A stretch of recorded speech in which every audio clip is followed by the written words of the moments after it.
Cynthia has waited for this day with great joy. She stood at the airport in New York with her heart filled with happiness. After 3 long years of being alone in a foreign land, her husband, Henry, was finally coming to join her. She had done everything to bring him over. After her NYSC, she had gotten a postgraduate scholarship, studied hard, graduated, and found a good job as a medical doctor in the United States. After getting established, she applied for his visa, paid for the ticket, and today, he was finally here. She missed him deeply and had prayed for this reunion. I can't wait to reunite with my husband. I have waited for 3 good years to see my husband again. I'm so happy, she said in her heart. When Henry walked out from the arrival gate, Cynthia's face lit up with joy. She ran to him with open arms. She had also come with some of her work friends, 3 white men who came to rejoice with her. They knew how much this day meant to her. But the moment Henry saw her, and the men around her, his face changed. He didn't smile. He didn't open his arms.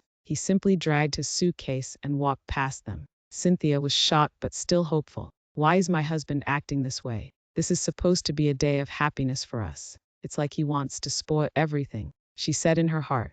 She tried to introduce him to her friends, but he only nodded coldly and refused to speak. On their way home, the atmosphere in the car had remained cold. Cynthia tried to ask him about his flight and if he was comfortable, but he only answered with one-word replies. I'm fine. Allow me to rest. You are talking too much. It's like you have become a talkative person in America, her husband said. Cynthia was shocked by how harsh he was to her. She thought he was just tired and jet-lagged. But the moment they entered the apartment, Henry dropped his bag roughly on the floor and looked around as if something was wrong. Then he turned to her and spoke harshly. So this is how you have been enjoying life here, with all your white boyfriends? Cynthia was confused. What are you talking about, Henry? She asked, genuinely surprised at the accusation. Henry raised his voice. Don't pretend you don't know what I'm talking about. I saw how close those men were to you at the airport, hugging you, laughing with you. So this is the life you've been living here while I suffered in the village. Cynthia's mouth opened in shock. She had never expected such talk from her husband, not after all the suffering and sacrifice she had gone through just to make their lives better and to bring him to America. Those men are my colleagues, she explained. They are just friends from work who came to support me. I don't have anyone else here. They are not what you think. But Henry wasn't convinced. You left your husband behind and started moving with white men. And you're here defending yourself like you're innocent. Cynthia, you've changed. This is not the woman I married. You've become one of them. She tried to touch his hand gently, but he pulled away. I came here to live with my wife, not a woman who behaves like she's single, he said. Cynthia's eyes filled with tears. She had never expected this. She had thought her husband would hug her, love her, and thank her for bringing him out of poverty.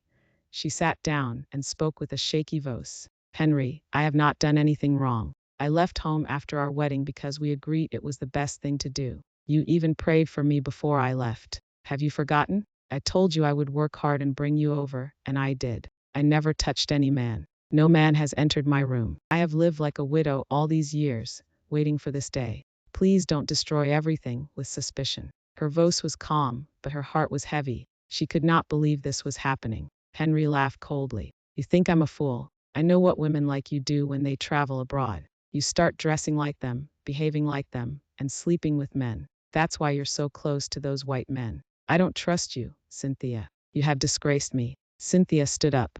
Disgraced you? She asked. I have made you proud. Do you know how many men wish they were in your position? I have never forgotten you. Even when I didn't have enough, I was sending money to your family every month. I did it all because I love you. Love, Henry shouted. You don't love me. If you did, you wouldn't have left me behind for so long. 3 years, Cynthia. 3 good years. And now you're here forming madam with Oibo men around you. Do you know how I felt at the airport?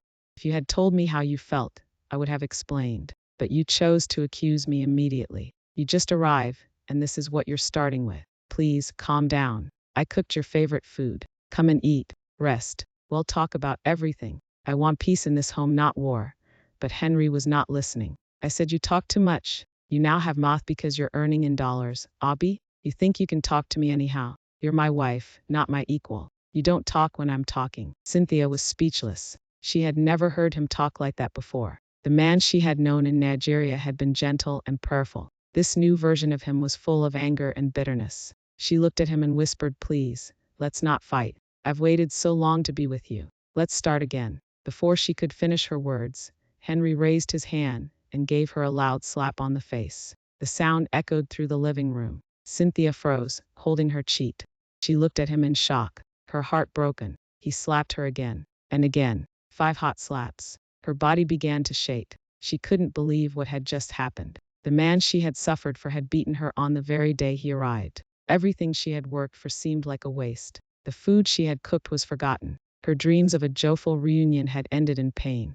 For the continuation of this story, check my page for the next episode. Make sure you have followed me. Give me a like to see my stories and share this with someone.